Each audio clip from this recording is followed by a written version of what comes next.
Welcome to Downtime in the Ring. My guest this week, Miranda, Fear the Maverick, ranked 13th in the UFC right now in women's flyweight.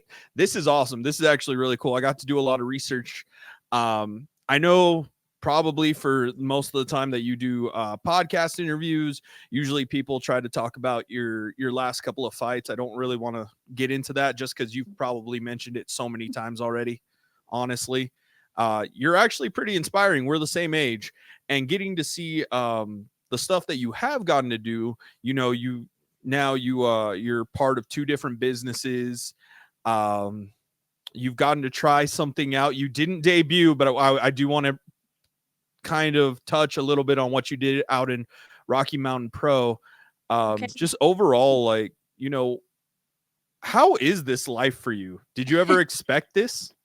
No, I always tell everybody I was never that kid that was like, oh, I'm going to grow up and be a pro athlete. I knew growing up I was a big nerd. I was always athletic, but I was always very focused on my academics. Knew I would have to find a way to get into college myself. My parents were not going to help me with that. So I started off early, getting my academics straight, getting scholarships, all that, and went from being like, okay, I'm going to be a lawyer to I'm going to be an accountant to going into industrial psychology. And when I stepped foot into a jiu-jitsu gym the first time, things kind of changed. I was like, wow, I really love this. But it still wasn't MMA. I was like, I don't want punched in the face. And then the first time I decided to take a fight, right before I turned 18, I got kind of convinced and also watched a live fight, decided I'd give it a try. And I told myself I'd go be the best I could ever be if I won and I liked it, which I did. So things really just took a turn for the best there. Still trained and went to school and worked full time the entire time that I've been a fighter. Luckily, I'm done with schooling now, but now I have my full time job and my two businesses that I've started from scratch. Yeah, see, even that, I hope somebody gets inspired just from hearing that too. And you started young, I believe 16 is what you said when you first got into jujitsu. Am I Yep, correct? jujitsu. I started at 16. I was finally able to drive myself, and my dad was like, "All right, if you want to go, find a way to pay for it." And so I did. And then at 18, as soon as it became legal in Missouri, I had my first MMA fight. Turned pro a week before I turned 19, and the rest is history. What did your family think when you were like, you know what, this punching in the face thing, I'm gonna try it? My dad was like, heck yeah. Like, I think you can be one of the best in the world at this. But he had said that back when I was like a kid. Like, the first time I ever watched Ronda Rousey fight, I think it was Liz Carmouche, that very first women's MMA fight in the UFC. And I was like, what? Girls do this? And he was like, they do now. He's like, you could do that. You were raised for this. Because, I grew up on a ranch. We were always rough housing. Dad had taught us the basics at home of jujitsu. And, I think it's true. Like, I really was raised for it. I worked my butt off as a kid, got very physically strong, and was always athletic. And, it's proven to be very useful. And my whole family was super supportive. My mom helped with weight cuts. She'd help me with my diet, all of it. My siblings went into wrestling. They kind of followed in my footsteps a little bit. My sister ended up being an amateur fighter and just chose a different lifestyle after that. But everybody in my family has a passion for self-defense, at least, and knowing martial arts.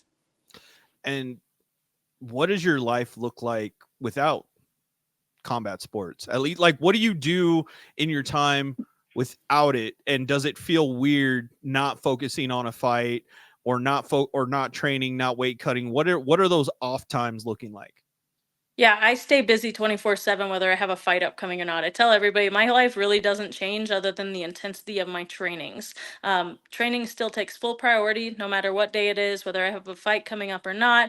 I'm still sparring. I sparred today actually, went to jujitsu today. Like, everything stays the same for me other than private lessons aren't as game plan focused. They're more working on skill sets that I need to improve on. And I'm not sparring quite as hard. Like, maybe I'll go with a couple of the amateur girls who need some work. Maybe I'll coach a little bit here and there. Whereas when I'm in my own fight camp, I'm kind of selfish and I just go, go, go as hard as I can without breaking my body.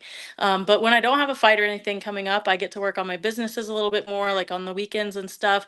I go to gun shows, to markets, and sell my honey, sell my pickles. I keep up with my inventory. If nobody knows, it's prowlerpickles.com. I do that stuff all on my own. I gather the honey, I work with other local beekeepers and get all the honey. And then as far as the pickles, I make that stuff from scratch on my own recipes and everything. We cook them in a commercial kitchen or in my kitchen if we're going to just markets, and that's how it works. I stay busy, and I also have a full-time job as a data analyst for the Hershey company. That's wild. Okay. Uh, so I was about to ask you about your two businesses too. You know, the mindset of being an entrepreneur. What made you want to get into pickles and honey? So, like I said, I was born and raised on a ranch. We moved around a lot as a kid, but it was always in a very rural lifestyle. I learned how to can and cook things that equaled survival when I was very young. You know, I know how to butcher animals. I know how to make every recipe you could ever think as far as keeping yourself alive if need be. I wouldn't call my family complete preppers, but we definitely knew how to make a living if we needed to, you know. And so that's kind of what got me started. As I got older, I realized that's something that most people in my generation have no clue how to do.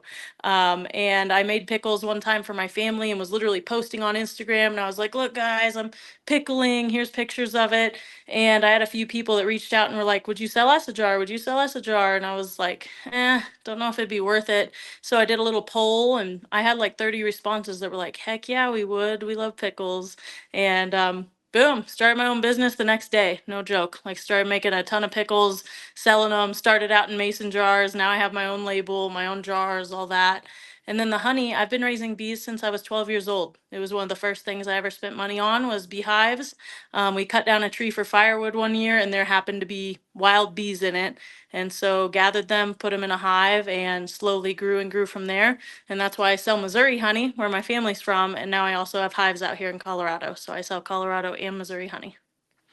What the? Okay. All right. That's dope. How did you gather bees? How did you? So I just imagine you just went like that and just walked. They're stinging you. You're fine, and you just finally no. put them in a makeshift hive. How do you So gather them? we were scared they were gonna fly off, you know, because we cut the tree down, you know, we kind of invaded their privacy and all. But I looked online right away. My family did some research. I was young, like I said, and my dad was like, "Hey, if you want to raise bees, if you wanted to get honey and maybe sell some of it and stuff, and you wanted to do this, you could do it." So I looked online. I ordered a bee suit like that night, ordered a beehive that night, and I signed up to a local beekeepers community association in Springfield, Missouri. And I would drive down there once a week for 2 months. I was obviously the youngest. I had a family member take me down there, and I'd go learn everything I could about bees. Bought a couple books, and within 3 days, I think I had learned how to put the swarm into the hive. I just put on the bee suit. I guess it was 3 days after I got the suit, so probably like a week. Just put on the suit, and once you find the queen and know how to identify her, you basically shove her in the hive, and everybody else follows. Oh wow, that's wild. Okay. Yeah. And so you're in Colorado, correct? That's what you Yes, said? I am in Colorado now. Yep. So you got to do something pretty cool with a wrestling company out there, Rocky Mountain Yeah. Pro. What made you decide I'm going to try this? And then not only try it, but stick with it for like 8 or 9 months is what you said. Yeah, What made you yeah. decide to do that? Well, one, I've always known that fighting's a short-term career. You know, I'm not going to be doing this when I'm 50. I can't. And I'm not going to make an OnlyFans to make myself popular by shaking my ass on the stage, you know? So I've got to find something else to make myself successful. I'm not a jerk. I try to stick with my morals. So I decided, you know what? Let me find another avenue. Like, you know, maybe I can start wrestling and make it that way. Whatever I do, I've got to find a way to be successful in this world one way or another. And a lot of fighters retire to go do the wrestling. Why not get ahead of the game and already know how, if I decide to go down that route? And so I decided to check it out, and they were willing to make a deal with me. My husband actually did it for a few months too. If you've seen him, he's very much the build for it. And so it worked out. We both trained together, started the same day. And of course, I don't know, I really enjoyed them. I just didn't necessarily like all the people that were there. You know, they weren't exactly the kind of people that I'd usually hang around. And a lot of the people who were trainees, I guess you'd call them, were very, very fresh, like not Yeah. good at all. And I was getting hurt a lot not from myself, but from them dropping me on my head, my neck. And, the owner of it, Matt, he was really awesome. He kept me protected quite a bit, but like if he wasn't there, I was getting hurt a lot, because they'd have me go with like one of the girls who wasn't strong enough to hold me and she dropped me on my head or something. And I was like, okay, it's not worth my MMA career when I'm at the point where I'm like really thriving in MMA right now to end up being paralyzed or get a bad Yeah. injury to where I have to stop fighting for a year when I'm making nothing at this wrestling thing. But I made a lot of great connections. Who knows? I might go back to it eventually once I'm not in the peak of my career. But right now, I just can't take that extra damage on my body like 3 times a week. Oh yeah, especially because I mean you're on a four win streak Mhm. right now. You're doing great. Like I said, you're ranked 13th. That's probably arguable, honestly. You're the first one Especially to tell me watching. that. I thought I was 15. Did it just move?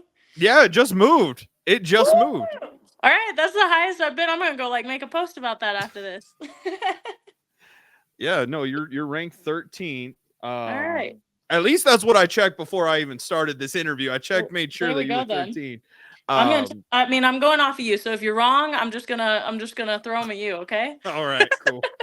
But either way, like it's cool to see that, and then just to see how much passion you have for fighting, to see the way that you hold yourself at press conferences. um I do have to ask, what was the heat that you had with one Tracy Cortez? Because you had a lot of heat in that press conference, and it may not be personal, and I understand from what you were saying, but some people may not understand the whole story. Yeah, it's like it's not all personal, but part of it's personal. It's like I don't know, one, the attitude she has, I just don't like it.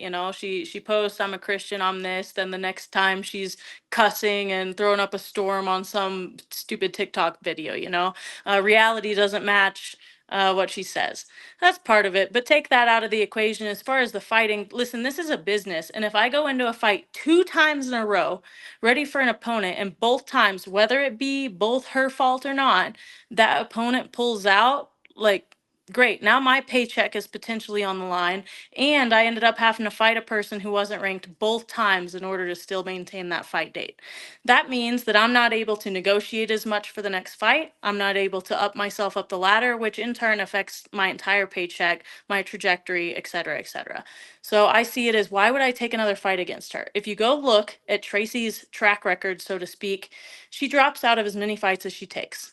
She's had like 7 wins and she's had 7 dropouts. What's even the point of that? What's the ROI in that? And somehow she's still ranked as high as she is when she's only fought a ranked opponent like 1 time and she lost that 1 time. I see. I completely agree with this, but I wanted to hear it from you. I wanted to see what you were going to say. Like I said, you're passionate about this. You're here for a reason. And even you talked about that you have one more fight on your contract. Have you Mhm. heard anything yet, or are you still waiting for that day? Man, listen, I really want the Kansas City fight in late April, and that's because I am from Missouri. I'd have a lot of hometown fans there. I grew up with Invicta fighting championships. Like, that's everybody who watched me was in Kansas City. I fought all the girls that were from there, from the area. So I'd love to fight there. I've told Mick the same thing. I've been trying to get on that card. I've been shouting April since my last fight. I wanted Andrade. She's not replying. I wanted who's it, Arujo. She's not replying. Karina Silva, we'll see about that. She didn't want to fight as soon. And I'm like, just give me a fight. I want to fight a ranked opponent. That's where I'm at with it. So we'll see what happens. I'm really trying for April though. But everybody understand that I'm not the one not getting the fight. Like it's matchmakers who decide when I get to fight. It's not like I can just say, put me in, coach, and then I just get put in the next week. So I'm ready to go.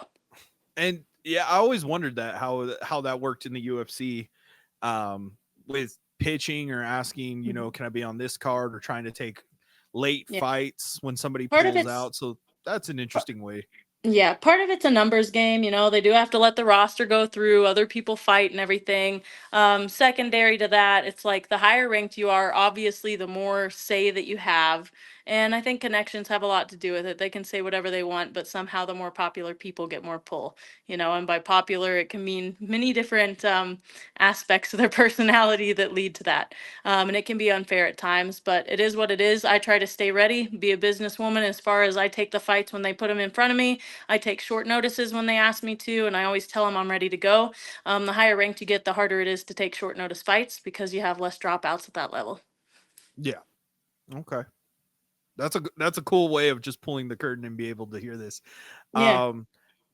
What is the final year? Like, do you have a set age, or, after a certain accomplishment that you're like, you know what, I'm done, I'm good, I'm able to call it quits? Man, I don't even know if that's smart to say out loud kind of thing, but I'll just say I don't plan on doing this in old age or anything. I don't plan to be that person that's still doing it when I'm 38 or anything. I want to get myself situated as far as life. I want to get myself with investments that I need to for my family to help them succeed, to make it to where when I have children, I don't have to worry about their well-being and I don't have to start over to some entry level position. That's one of the reasons that I continue working full time as I fight is we can't take things for granted. Anything could happen. I could break an arm, break a leg, end up having another eye surgery and never be able to fight again. So I make sure that I have some level of investment prepared for myself. And the fighting's that same game. It's not just about championship gold to me. It's about setting up my family the way that they need to. Like we talked about the very first question, I never imagined that I'd be where I'm at. And now that I am, I'm trying to make the absolute most of it. So I'd say at least you'll see me for another few years. Okay, sweet, cool. Mhm. I plan on it. And what is your brain like? How does your brain function? Because you have so many things going on at once. Do you ever get overwhelmed, or are you just so tunnel vision you don't No, even realize that you have too much going on? I've definitely spoke about mental health a lot. I talk about it on my Instagram. Sometimes I'll make a post here and there. I try not to too much because I don't want it to be a negative thing, but I do want to inspire people with it. I get stressed very easily. I'm a very high anxiety person, but that's one of the reasons that I'm so successful. I'm just go, go, go all the time. I've always been very ambitious, one of those people that doesn't need caffeine in the morning or anything. I just wake up and go. And with that same personality comes hustle mode, you know? Yeah. I don't really rest. I don't take breaks, and I don't believe in taking, like, oh, just take your time. You're so young. You'll get there eventually. Like, nonsense. Like, why not just hustle now and then you can enjoy your future years? Why not hustle now so you don't have to work for somebody a 9 to 5 for the rest of your life? And that's how I see it is I'm going to find a way to not have a boss. Okay, cool. Yeah. Sweet. I agree with that. That's why when you said you don't need caffeine, because I hate coffee. Um, and then how did you get like some of these partnerships that, or some of these people to shout you out the way you did, like with Rock Your Glock? Because I saw that Mhm. Instagram post that you had. Amazing pistol, by the way. Like, how Thank you. did how did that happen? Yeah, well, I always encourage everyone that I've ever like coached or amateur fighters that I've been connected with or even early on pros, like one of your most important things in your career is make yourself known and get sponsorships. Go out there and make yourself worth something. And for me it started off with just mass emails, and I mean that. Like when I was young, I was like, "Hey, I'm 18 years old. Here's my values. Here's what I stand for. Here's my next fight. Will you support me?" And give them like package deals and stuff. Rock Your Glock actually came via teaching their daughter jujitsu. They came to a seminar of mine. They own a company that's mainly virtual. They do customizations of Glocks. I'm a super big supporter of guns, of freedom of America. Like I call myself a patriot when it comes to that kind of stuff. Huge about concealed carry and all that. And they knew it. And we connected, and I was like, how about I teach her in exchange for this? Or how about you guys give me a customized gun that I want in exchange for me making posts, et cetera, et cetera. So that's kind of how that came about. And that's how all of my sponsorship deals come about. I usually like to have more of a personal connection with my sponsors. So I'm not just like telling you guys to buy something that I would never use or telling you to support something that I would never support. So I try to make sure that they're the same values I have. And going back to the whole brain question too, I have a planner that I write down everything in, like literally an old lady handwritten planner that I write what I'm doing in the day every 30 minutes. And that's how I accomplish the things I do. Sometimes things happen or I get too tired to where I just can't accomplish everything, but I just move it to the next day. Hey, I like that. So, I'm gonna assume the Maverick Ranch probably has a badass gun range or something that you guys have set up for yourselves. So at Christmas, it was actually a present from me to the boys, is how I say it. But my husband, my dad, my brother, I got them like one of those stands that you saw in the video to shoot pistols on. I got a big target for a shotgun, and then one where you can just like hang up the papers and stuff to shoot. Because usually we just put it in front of a dirt mound and like tape paper to a piece of plywood or something, you know. And I was like, you know, we shoot pretty often. Let's pull something out. But I haven't like really shot my handguns much at all. We're usually shooting like rifles and shotguns and things that are a little bit more big and fun, you know. But this time I was like, oh, let's shoot handguns. And my sister-in-law and my sister both got their first ever concealed carry weapons this year. So it ended up working out perfect, kind of a whole family planned present. So yes, now we do have an official kind of sort of range that we can set up for temporary. And I do agree with some of the stuff that you post. Everybody should at least know how to shoot, and Mhm. and a lot of people should get their concealed carry. Yeah. And It's a a lot of lot people easier. I'm shouldn't, you in know? the show's based in New Mexico, Right. which is scary for a lot of people to hear. And so I'm very pro gun, and it's Okay. awesome to hear somebody else is too. Yeah. And just the way that you post a lot of your stuff, I'm like, okay, cool.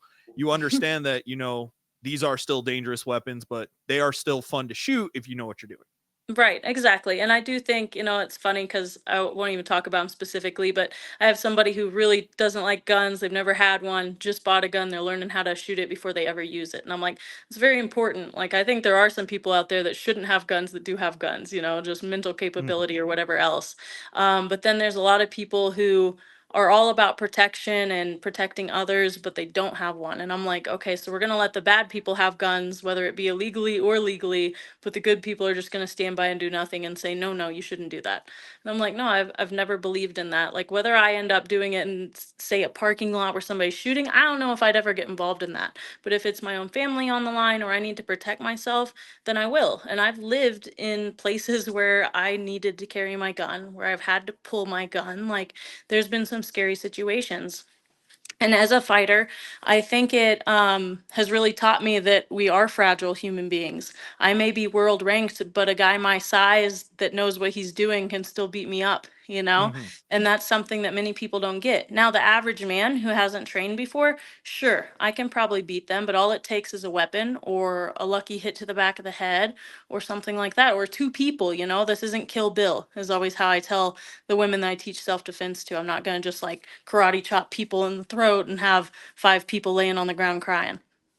Yeah, no, 100%. And I do like that you said, that is realistic, somebody double teams you, obviously that's going to be a Mhm. situation, but somebody who's some guy who weighs 130 pounds, yeah, you're Mhm. probably going to take him, and it'd Yeah, probably be yeah. funny to watch.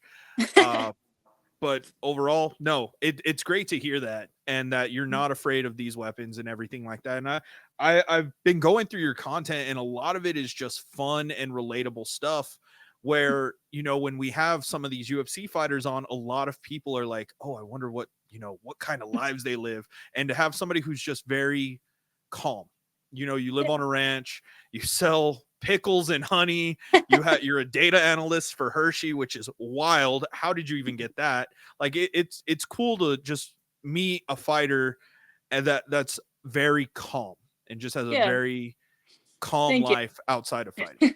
Yeah, I like to say I'm very level-headed outside of it. You know, people always assume things about fighters, and I'm like, I try to be the anti-stereotype of fighting the best that I can. You know, as far as the negative stereotypes, and as far as getting the job with Hershey, I got my education all the way up to my master's in industrial psychology, with a focus on behavioral analytics, and then went from there.